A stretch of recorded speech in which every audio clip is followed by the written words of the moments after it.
Hey everyone, my name is Utkarsh Verma and I'm your psychology mentor at Study Capital. In today's video, we will be going to learn about how you can use AI tools to boost your preparation. That's correct. And specifically, I'm not going to teach you कि कैसे AI को use करते हैं basically. I'm sure आप लोग मुझसे बेहतर जानते होंगे. इट्स जस्ट कि कभी कभी हम लोग प्रिपरेशन को लेके स्पेशली जब हम लोग PYQ सॉल्व कर लेते हैं या फिर MCQ सॉल्व कर रहे होते हैं तो प्रॉब्लम है कि हमें क्वेश्चन में जो टॉपिक रहता है वो तो आ रहा होता है. वी नो कि ये topic may be observation learning से है, वी नो कि ये टॉपिक मे बी मेमोरी से है, and specifically we also know the theory कि ये एटकिंसन शिफ्रिंग का मॉडल है या फिर ये स्किनर का मॉडल है या फिर ये क्लासिकल कंडीशनिंग का प्रॉब्लम है. द इश्यू इज़ कि हम लोग उस क्वेश्चन को आंसर नहीं कर पाते हैं बिकॉज उस ऑप्शन में इतने ज़्यादा डिस्ट्रैक्टर्स होते हैं which makes it tough to answer that question. हम लोग बहुत कंफ्यूज हो जाते हैं. अब इसमें एक प्रॉब्लम ये भी आती है कि आपको हर एक क्वेश्चन पेपर की आंसर की अवेलेबल नहीं होगी. इन केस अगर आपको आंसर की अवेलेबल हो भी जाती है, जो कि बहुत मुश्किल है, आपको बहुत सारा ढूंढना पड़ता है, व्हाट्स अ गारंटी कि आपको वो आंसर की सही मिले, राइट? बहुत बार NTA UGC गलत की भी रिलीज कर देती है. अगेन अगर आपको की भी मिल गई तो इसकी क्या गारंटी है कि जो क्वेश्चन लिखा है उसका आंसर आपने देख लिया कि let's take its answer is B. अब आपकी मेमोरी इतनी अच्छी नहीं है कि एग्जैक्टली उस क्वेश्चन को आप याद कर सको कि हाँ ये क्वेश्चन लाइफ में कभी दोबारा आएगा तो उसका आंसर बी ही होगा. प्रॉब्लम है इसकी MCQ सॉल्व करने का मतलब ये नहीं होता है कि you need to make sure कि आपका हर एक MCQ करेक्ट हो. It doesn't mean that. MCQ solving is an art और ये आप तभी मास्टर कर पाओगे जब you know what the question is about, what are these options, कैसे आपको रिलेट करना है कि इन ऑप्शंस का क्या मतलब हो सकता है इस क्वेश्चन के according. So it's not about कि MCQ सॉल्व करना है आपको तो हर एक क्वेश्चन का आंसर आपको आना चाहिए. ऑब्वियसली अगर हर एक क्वेश्चन का आंसर आपको आएगा तो फिर किसी चीज़ की क्या ही ज़रूरत है, आपकी तो प्रिपरेशन कंप्लीट है. So try to solve question while understanding the question. क्या क्वेश्चन कहना चाह रहा है, I am gonna teach you today. एक एग्जांपल लेते हैं. जैसे मेरे सामने 2022 का CVT का पेपर खुला हुआ है, alright.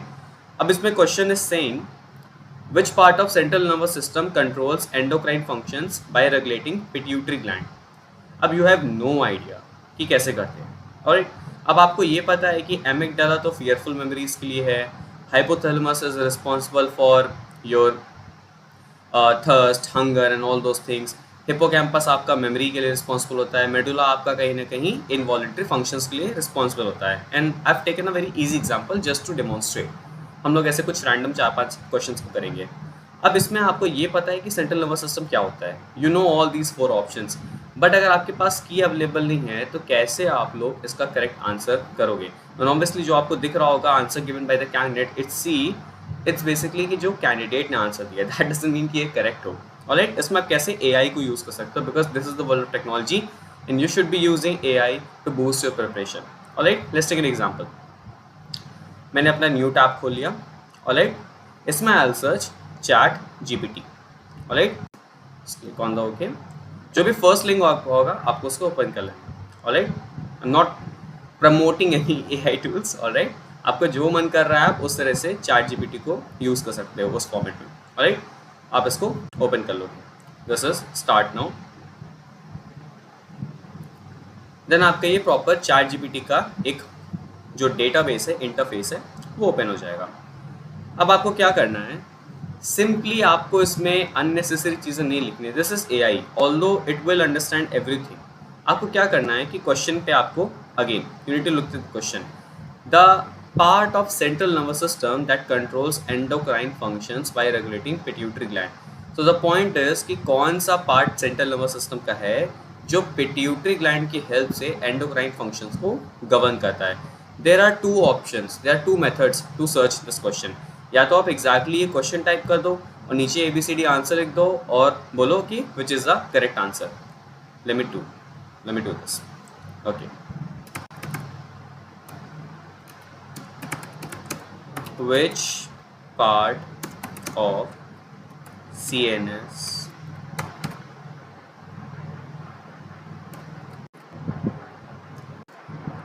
is responsible for controlling endocrine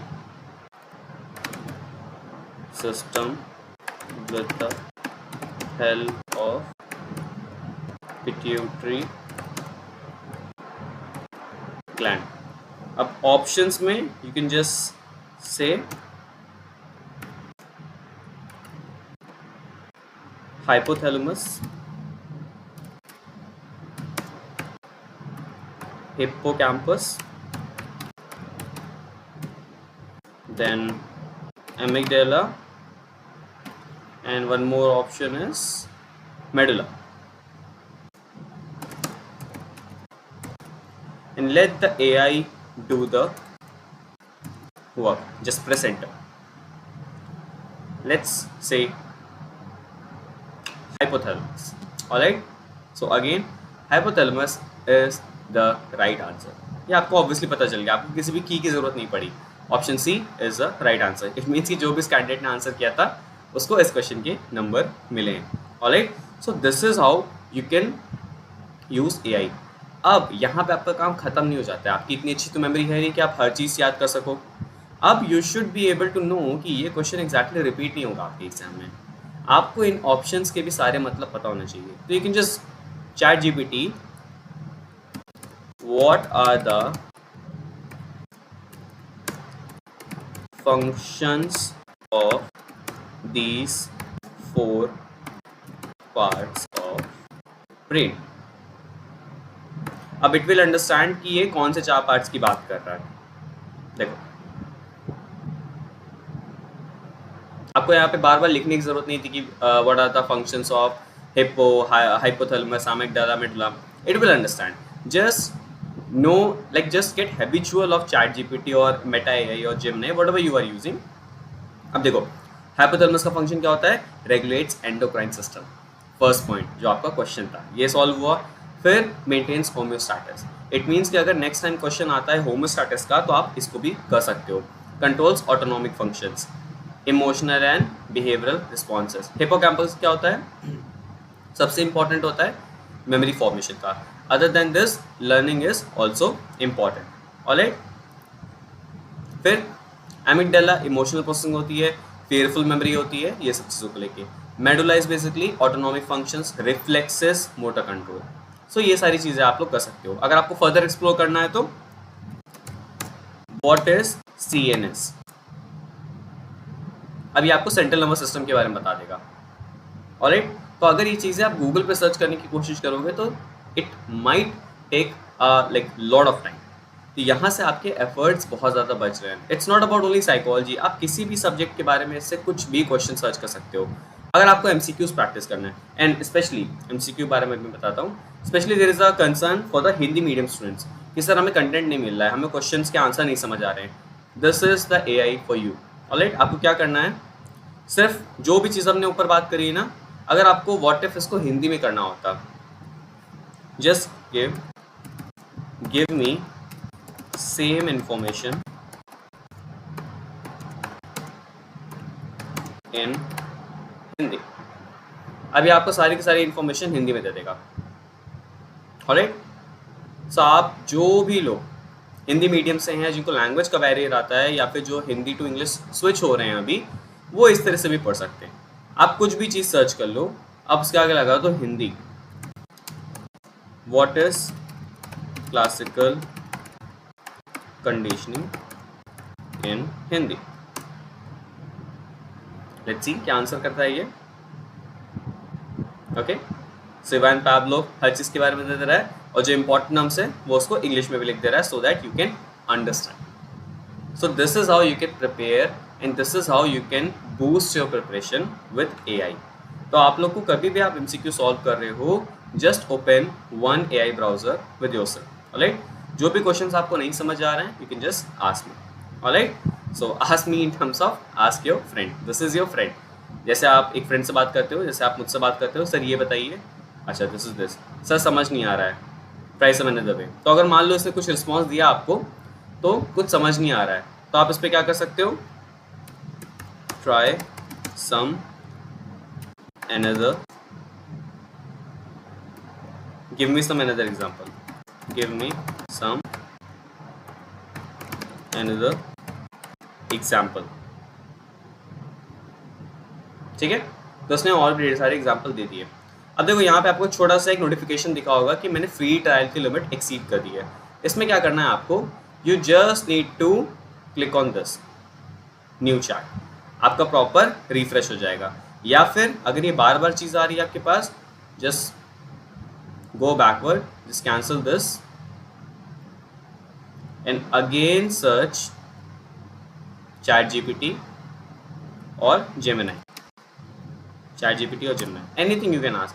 सारे AI ऑलमोस्ट सिमिलर चीज़ों पे काम कर रहे हैं. ठीक है, अगर फिर भी आपको लिमिट प्रॉब्लम आ रही है, you can have 2-3 multiple IDs. मैं सुबह से काफ़ी डिवाइस को यूज़ कर चुका हूँ, इसलिए लिमिट वाला इशू दिखा रहा है. ऑलराइट, सो ये लिमिट आपकी ऑटोमेटिकली रिज्यूम हो जाएगी. या फिर जब तक आपका ये लिमिट रिज्यूम नहीं होती है, आप ChatGPT को यूज़ कर सकते हो, बट इसके पास बहुत सारे मॉडल्स होते हैं, तो वो अनदर मॉडल यूज़ करेगा, यानी कि डिफरेंट मॉडल यूज़ करेगा आपकी क्वेरीज को आंसर करने के लिए. तो ऐसा नहीं है कि ये आंसर करना बंद कर देगा, ये आंसर अभी भी करेगा, लेकिन ये डिफरेंट मॉडल यूज़ करेगा. Right, so this is how you can use AI for your preparation. तो आई होप ये वीडियो आपको हेल्प किया होगा. And also my PG MA/MSc psychology entrance batches are going live right now. And अभी आज से ही हम लोग बायोसाइकोलॉजी स्टार्ट करने वाले हैं. After biopsychology we will move on to the very important and the toughest part of the preparation of the syllabus, which is your research methodology and statistics, जहाँ पे हम psychometrics की बात करेंगे, research methods की बात करेंगे, statistics की बात करेंगे. and again it's my guarantee कि आपका जो डर है statistics का और research का, I'll take care of that. वो डर आपका खत्म हो जाएगा. alright, so details आपको स्क्रीन पे मिल रही होंगी. You can download the Study Capital app from the Play Store and you can just visit my course, purchase it from there. Do not forget to apply the discount coupon. Alright, तो हम लोग variable discounts रहते हैं. सो whatever discount is trending right now, you will be able to see in the section and you can just join my batch right now. We'll see you in the next video. and इसी के साथ अपनी preparation को अच्छे से करते रहिए. Do not procrastinate. All the best. Thank you.